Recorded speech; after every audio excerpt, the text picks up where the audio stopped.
Esse conceito da justiça curricular, esta ideia geral, esta noção organizadora e, sobretudo, inspiradora. E fui instigada a falar sobre o conceito de justiça curricular, considerando o contexto no qual eu atuo. O que é justiça? Justiça para quem? Um país em que há uma série de iniquidades, em que as desigualdades são imensas, em que existe um fosso muito grande entre os mais ricos e os mais pobres, temos visto cada vez mais a precarização de vidas e a morte de centenas de pessoas. É mesmo sobre justiça que a gente está falando, é mesmo sobre um currículo democrático que a gente está falando, mas a gente está pensando hoje num acesso básico, num acesso dessa informação para uma construção de sujeito democrático. A gente está pensando isso no Brasil hoje, num contexto pandêmico, a gente tem condições para isso.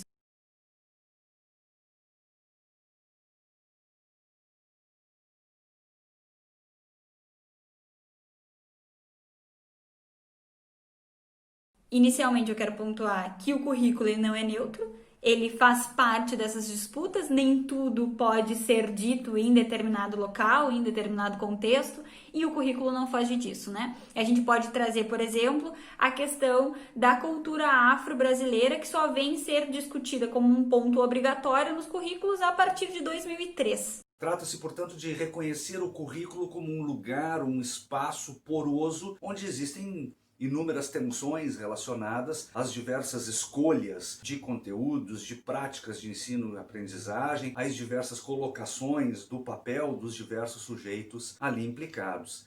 A seleção daquilo que entra ou não entra dentro dos espaços, dentro de uma organização curricular, ela é produzida a partir dessas disputas, das relações de força, dos atravessamentos, condições éticas, definições políticas, definições econômicas, definições culturais que vão determinar aquilo que é importante e aquilo que não é importante para fazer parte de um currículo. Então, há um currículo que realmente está pensado para a transformação, para a justiça, tem uma relação direta com a realidade do mundo. Não está fora do mundo. O currículo está no mundo e é o mundo. O que faz com que a carga horária seja distribuída? Para mim, isso é uma questão de justiça curricular. Como é o caso, por exemplo, da questão ambiental ou então da questão dos direitos humanos, que essas temáticas elas estão na grade, quando estão, né? Elas ocupam um semestre, em regra, dessa grade. Quando a gente compara, por exemplo, com temáticas de direito civil, elas vão estar aí em 8 semestres, 4 semestres, 6 semestres durante o curso, né? Então há uma relação óbvia de poder entre essas áreas. Uma formação que dá força a intercâmbios, relações, formas de resolver os problemas do currículo num contexto democrático, diverso, pluralista, é fundamental para fortalecer uma formação pensada para a transformação da realidade. Se a gente tem uma Constituição Federal que vai inaugurar direitos fundamentais, princípios fundamentais para a formação de sujeitos democráticos, o ensino passa por isso, né? Passar por uma formação democrática passa por um ensino de qualidade. E isso, para mim, tem total sentido quando a gente une com a questão da justiça. Como é que a justiça se estabelece nas ementas de uns cursos de graduação, por exemplo, ou na organização de uma base nacional comum curricular, ou então no campo que eu trabalho bastante, que é a educação ambiental e filosofia, o que faz com que isso entre na ordem dos saberes ditos legítimos? Que justiça curricular é essa que exclui uma educação ambiental pautada pelas nossas relações enquanto pertencentes, enquanto natureza, faz isso ser excluído do currículo de uma luta política que vem se estabelecendo desde a década de 70, vamos pensar no Brasil, né? E coloca em cena uma educação para o desenvolvimento sustentável a partir de toda uma marca neoliberal muito forte no currículo, nos currículos atuais.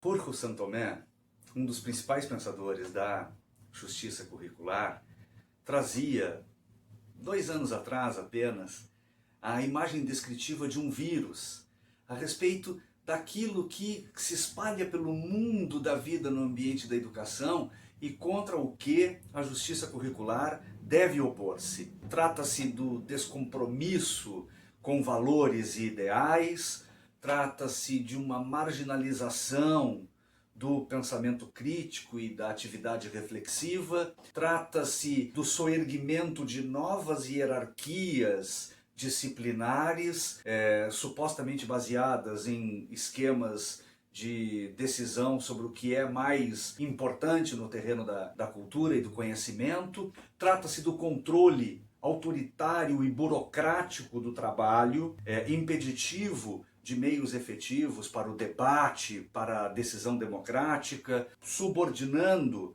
os atores envolvidos no processo educacional a modelos e sínteses previamente estabelecidos. E ainda relacionando-se a insistência em modelos padronizados em larga escala de avaliação, os quais têm sempre o alarme ligado, né, contra qualquer desvio, né, do padrão de uma formação voltada para esse desempenho individual, como se não houvesse um outro propósito à educação, que não a formação de um indivíduo atomizado, de um indivíduo alheio às grandes agendas da sociedade, né, como se não houvesse um outro destino ao sujeito que não fosse o individualismo radical neoliberal.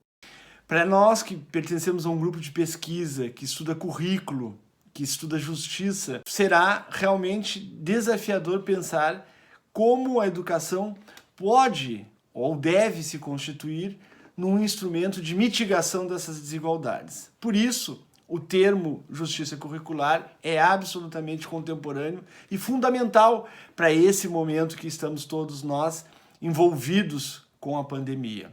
No contexto atual, trazendo para essa questão muito sui generis que a gente está vivenciando, que é a pandemia, pensar o currículo e toda a inacessibilidade que a gente está tendo na formação é um ponto fulcral, assim, né?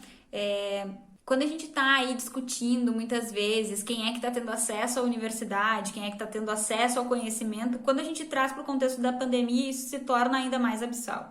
Porque nem todo mundo, primeiro, tem acesso à internet, né? Nem todo mundo consegue ter essa formação prestada por profissionais que também estão se adaptando a esse contexto, né? Porque a gente não é formado, a maior parte de nós, não é formado para dar aulas online, mas também pensar a perspectiva dos alunos e das alunas, né? Dos pesquisadores e das pesquisadoras. A gente não é formado para pensar a formação 100% online, e é o que está acontecendo de um mês para o outro com a questão da pandemia. Mas para além disso, o que eu gostaria de pensar, especialmente numa lógica de justiça, é sobre locais e cidades pequenas, por exemplo, em que as pessoas não têm acesso nenhum à internet, simplesmente não tem, seja porque não tem como pagar por isso, seja porque o local onde elas habitam não pega sinal de internet, por exemplo, né? Que às vezes é uma coisa que está tão distante da gente, que tem essas possibilidades, né? Que tem esse privilégio de conseguir ter acesso e assim por diante. E o quanto isso vai reverberar na formação dessas crianças, desses adolescentes, desses jovens que estão adentrando o ensino superior e dessas crianças que estão tendo, por exemplo, o grau mínimo de formação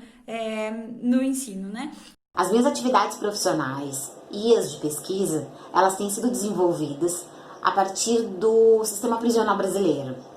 Particularmente, eu tenho me dedicado aos estudos de um campo que está em ascensão no momento, que é o campo da educação em serviços penais. Nesse sentido, o conceito de justiça curricular tem me auxiliado bastante a repensar a reorientação da cultura desse sistema prisional a partir da formação dos servidores prisionais. Hoje, no contexto da pandemia, é possível perceber um forte esforço das escolas de serviços penais, tanto a Escola Nacional como as escolas estaduais, no sentido de pensar estratégias que fortaleçam a concepção de que há necessidade de uma mudança cultural, de que há necessidade da produção, inclusive, de conhecimento científico específico para essa linha de atuação, no sentido de fazer com que ela se torne, de fato, uma estratégia de mitigação da injustiça social que é preconizada pelo sistema prisional. A justiça social também é uma função da escola.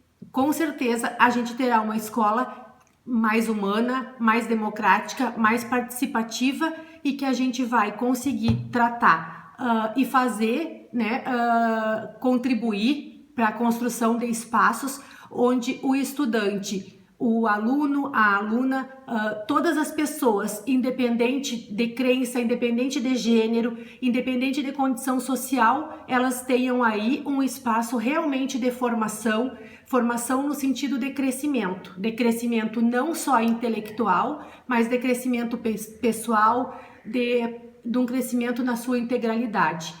Bom, a minha fala é muito mais para deixar indagações do que propriamente respostas. E espero que a gente possa seguir dialogando daqui para frente. Abraços. Muito obrigado por este momento. Abraços.